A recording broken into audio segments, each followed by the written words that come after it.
SSC CGL 2022 वाले बच्चों, tier 2 का एग्ज़ाम तुम दे चुके हो और कई लोगों की तुमने ये कहानियाँ सुन ली होगी कि हम 125 कराए हैं, हम 120 कराए हैं, हम 130 में से 135 कराए हैं, हम लव लहसुन कितना सब कुछ कराए हैं। लेकिन उसके बाद भी कई लोगों को प्रॉब्लम ये आ रही है और कुछ यूट्यूबर तो कुछ खास ही निकल रहे हैं। पेपर शुरू होने से पहले ही कट ऑफ बता दिए थे कि 300 पार जाएगा या 500 पार जाएगा, लेकिन उनको ये नहीं पता है कि अभी तक जब तक ऑफिशियल आंसर की नहीं आ जाती और जितना पैटर्न चेंज हुआ है उसके अंदर कितनी सारी चीज़ें आएगी, और जब आंसर की आएगी तो कितने क्वेश्चन तुम्हारे गलत मिलेंगे, नेगेटिव जाएंगे, 50-50 नंबर का खेल और फ़र्क आएगा, ये देख लेना।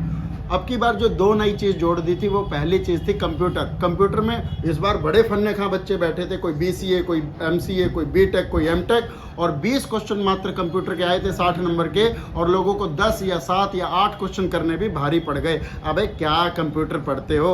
और लोगों ने, मास्टरों ने कितनी बड़ी बड़ी पीडीएफ जारी की थी कि भैया इन्हीं में से आएगा, इन्हीं में से आएगा। लास्ट में 2-2 क्वेश्चन शेयर करते हुए नजर आए कि मेरी पीडीएफ में से आया, मेरी पीडीएफ में से आया है।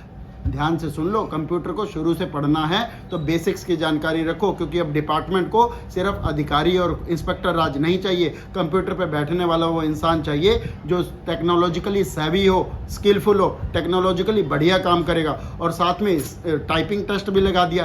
टाइपिंग टेस्ट में जब तुम्हें पता है हर साल एक ही चीज़ की कमी आती है कि उनके पास जो कीबोर्ड होता है वो कीबोर्ड पे अक्षर ठुकते नहीं हैं, और ठुकते नहीं है तो आपको ये तैयारी पहले करके चलनी चाहिए थी। बाद में तुम विधवा विलाप करते हो, बाद में तुम छाती पीटते हो, उसका कोई फायदा होगा या नहीं?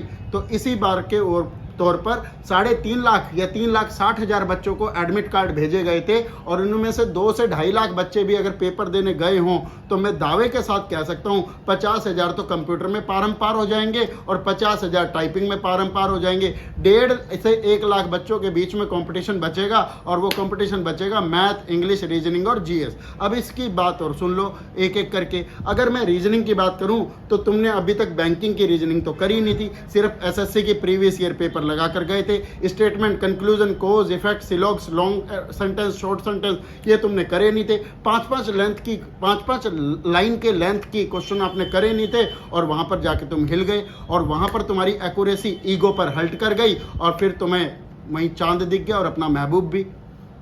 दूसरी बात, जब आप मैथ करने बैठे तो मैथ के वो क्वेश्चन मैच करने लगे जो तुमने प्रीलिम्स में दिए थे, वही तुम्हें मेंस में दिखाई दे रहे थे। अब तुम प्रैक्टिस तो कर गए बड़े ही जहरीले सवाल, और आ गए यहाँ पे नागिन देवता के अंडे समान क्वेश्चन। अब यहाँ पर दिक्कत आती है।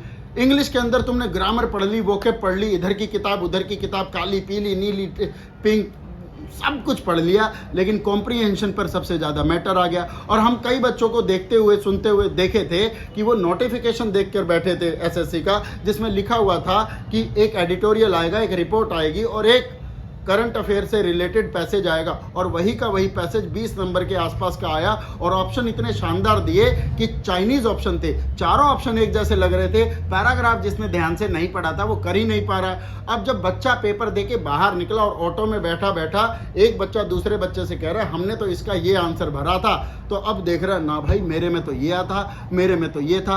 बाहर निकलते निकलते कई बच्चों के तो 10 सवाल गलत हो गए। अब कल जब आंसर की आएगी तो पता लगेगा कितने पानी में तुम हो। और लास्ट में बात कर लेते एक बार जीएस की।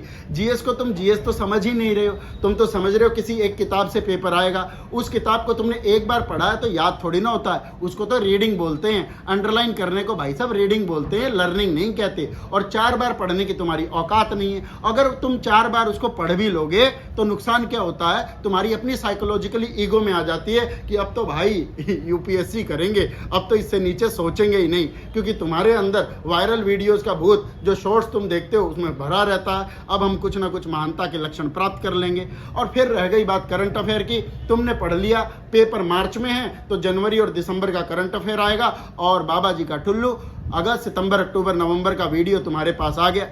अगस्त, सितंबर, अक्टूबर का वीडियो नहीं, करंट अफेयर आपके पास आ गया। तो इसका मतलब ये हुआ कि पूरे परिदृश्य में 130 क्वेश्चन तो बहुत लोग करके आए हैं, लेकिन एक्यूरेट क्वेश्चन कितने लोगों ने किए होंगे इसका पर्दाफाश कल हो जाएगा। हाँ, कल से जो वीडियो आनी शुरू होगी यूट्यूब पर कि कट ऑफ क्या जाएगी, उसमें से आसार कुछ निकाले जा सकते हैं। लेकिन 2023 के अंदर जो फॉर्म आने वाले 1 अप्रैल से, उसके लिए भी अपने आप को सीरियस कर लेना, क्योंकि वही चीज़ तुम्हारी नीति नियंता बनेगा। क्योंकि मोदी जी 2024 से पहले जो जो वैकेंसी लाएंगे उसके ऊपर आपकी बेरोजगारी का दंश आपके घर से निकलेगा। इसी तरह की वीडियो के साथ मैं फिर आऊँगा। वीडियो का कंटेंट कैसा लगा एक बार कमेंट कर देना। बहुत बहुत धन्यवाद। राम राम।